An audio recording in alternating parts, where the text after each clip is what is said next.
a very brave man and a good friend of the program. Steve Friend is joining us. He is from the Center of Renewing America fellow. He's a fellow at the Center for Renewing America. He's also the FBI whistleblower that objected to being, put on to duty to investigate grandmothers as domestic terrorists. He blew the whistle, and the rest of it is history. Welcome to the program, Steve. How are you? I'm doing well, Grant. Thanks for having me on today. You bet. So you were with the FBI, and I know it's not the same, but I think you probably could comment on this.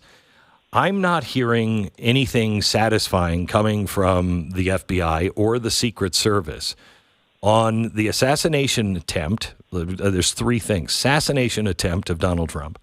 The guy that they just let in, they knew he was on the terror list and they just let him in anyway, who was coordinating an assassination on Donald Trump.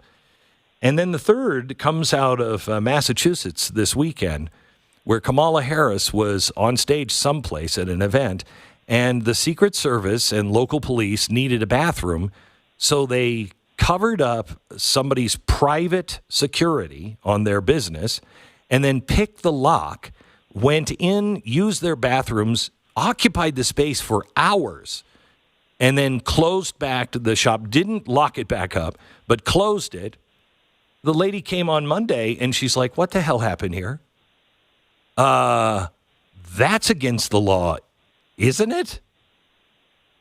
Oh, absolutely it is. And I think if you or I were to engage in any sort of activity, that there would be criminal charges against us at the very least for some sort of trespass. But I think what these three elements that you're talking about expose more than anything else is what I like to dub the myth of competence that we all sort of have in our federal law enforcement agencies, because in pop culture, TVs and movies, shows that you consume, the characters in those shows and movies, they're really sophisticated and really great at their job, and they're hunting down the criminals and they're chasing them down the back alleys and slapping the handcuffs on, and then they just fade to black.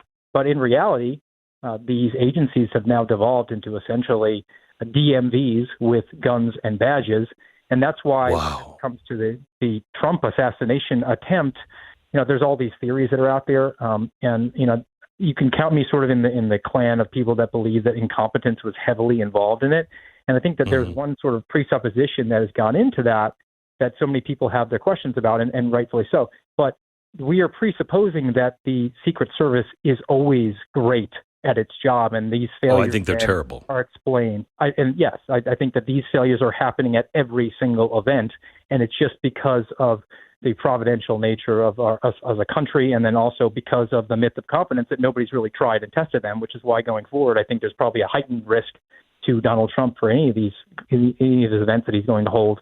But to pivot to the second issue with the FBI and investigating this assassination attempt, I think one of the most disturbing elements that hasn't been picked up on was when the deputy director of the FBI, Paul Abate, said that they were going to investigate it as domestic terrorism. And that, to me, is to the layperson seems reasonable. You don't want to have blinders on.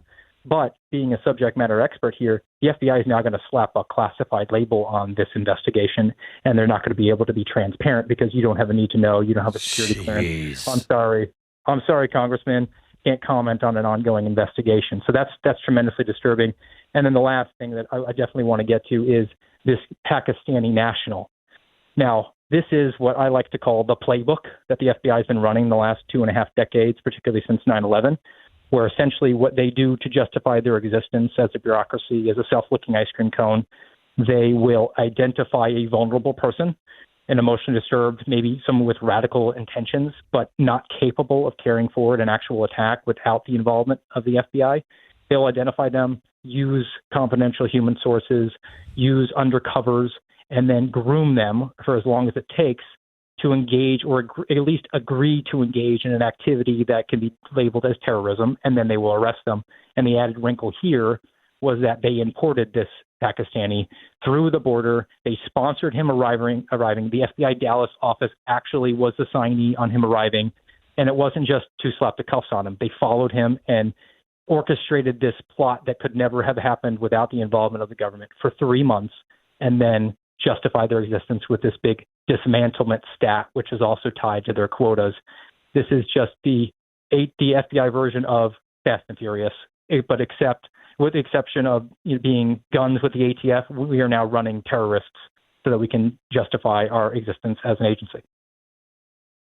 So he was supposed to leave right after he had set something up before the assassination. So did they? Because I don't even know if I've read what they had busted other than him. Did they actually bust something up? The plot is completely absurd, Glenn. I've read through the affidavit. This is an individual who was essentially indigent, didn't have the finances, and we're led to believe from the FBI that he arrived here and then just happened, the first person that he had a conversation with was an informant for the government about soliciting hitmen to carry forward not only assassinations, but he wanted dozens of people to have protests that were going to be cover while they did reconnaissance. He wanted to get people that were going to steal documents and thumb drives from government figures, and all for the low price of $5,000, which he didn't actually have. And he was doing things like asking the informant to put his phone in a drawer while they had conversations. I mean, that's not a Faraday bag. It's not really operational security. These illusions of grandeur that he had, to me, indicate that he was a prime person that the FBI likes to target, the people who are vulnerable. And not for nothing, let's just say he's a bad guy. What's to say that they don't import him here? And he just says, this plot that I have doesn't sound like it's going to be achievable. I'll just grab a butcher knife and stab the next infidel that I see. And then the FBI should be on the hook for that. So this is them believing in their own competence that certainly nothing bad will happen while we have them on the hook for 3 months.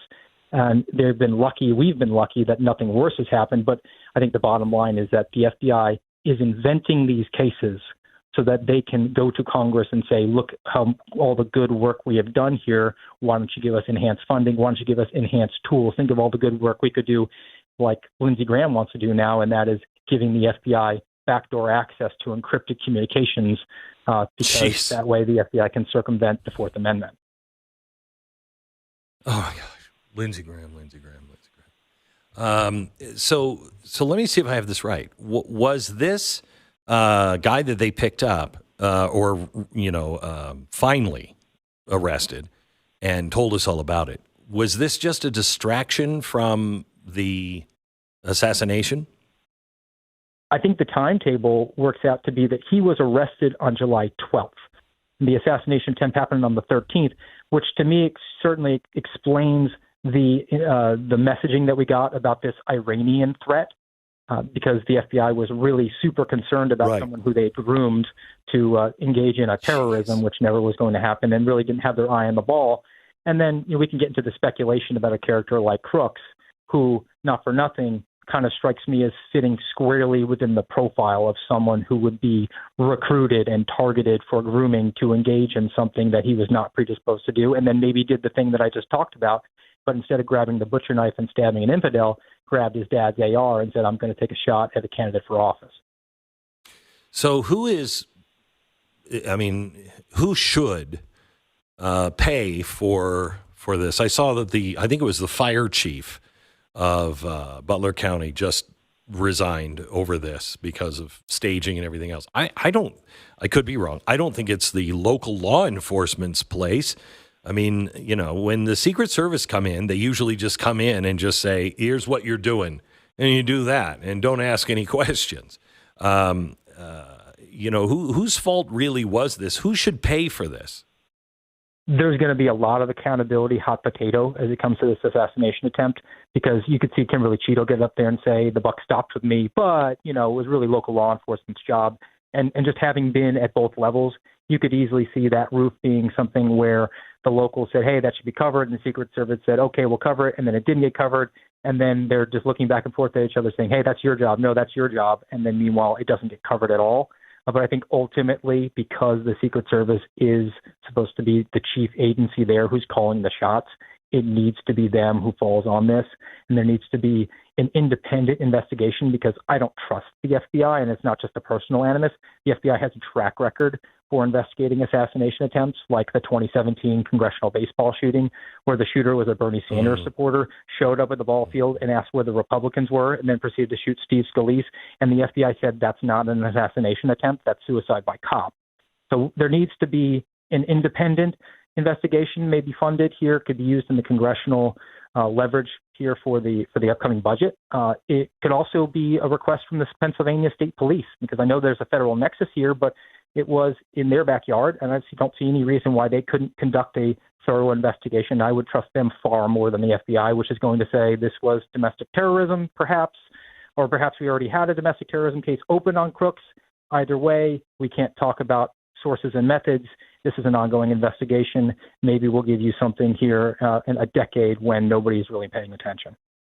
So one last thought. The woman in Massachusetts that had her business just taken over without her permission, without her even being there and knowing it, they covered the camera, they broke in, picked the lock, and went in and spent hours in there just because I guess they could.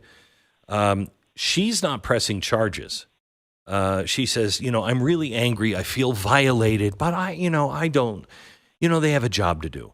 No, if people don't stand up, I think that's a violation of the Third Amendment. I mean, that never gets any attention. I think that's the violation of the Third Amendment, but it's certainly breaking and entering. And if people don't push back and say, no, I'm sorry, if that were anyone else, you'd be in jail today. So I'm sorry, I might like you guys, I understand your situation, but you cannot do that because it'll never stop. This is the natural downstream consequences of what we experienced in 2020 when we were said you had to stay home and stay safe and shut down your non-essential business that you use to feed your family and pay your mortgage. And this is the chilling effect that it has. And I share your sentiment about the Third Amendment. It would be interesting to see an energetic attorney take that up. But the government does not respect your civil liberties, does not respect the Bill of Rights. And this is just another example of the fact that they are willing to impede on those just for their own convenience. I mean, how hard is it to find a bathroom? Steve, thank you so much. Thanks for everything you do. Stay safe. Steve Friend, former and current whistleblower on the FBI.